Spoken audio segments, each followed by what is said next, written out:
Struggling to come up with fresh and engaging captions for your Instagram Reels? You're not alone. Captions can make or break your content. They're the bridge between your visuals and your audience's emotions. Whether you want to make people laugh, inspire them, or drive them to take action, the right caption can dramatically boost your engagement. The problem is, most creators either run out of ideas or stick to the same repetitive style. But don't worry.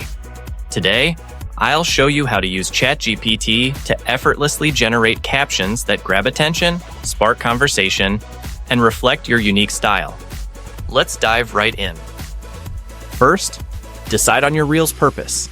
Is it to entertain, educate, inspire, or promote? This clarity will help ChatGPT craft captions that align with your goal. Next, feed ChatGPT a detailed prompt. For example, write 10 engaging Instagram captions for a 15-second reel showing a coffee latte art tutorial.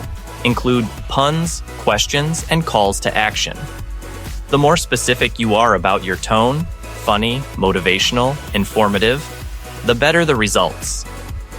Once ChatGPT gives you a list, pick your top 3 to 5 and test them over time to see which drives the most engagement.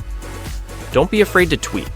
Add emojis, hashtags, or a personal touch to make them feel authentic. Also, vary your formats. Use short, punchy lines, ask direct questions, or tell a micro story in your captions. And here's a pro tip. End with an open-ended question to encourage comments and boost algorithm reach. And that's it, guys. Now you've learned how to use ChatGPT to generate captivating Instagram captions for your Reels that stop the scroll and start conversations.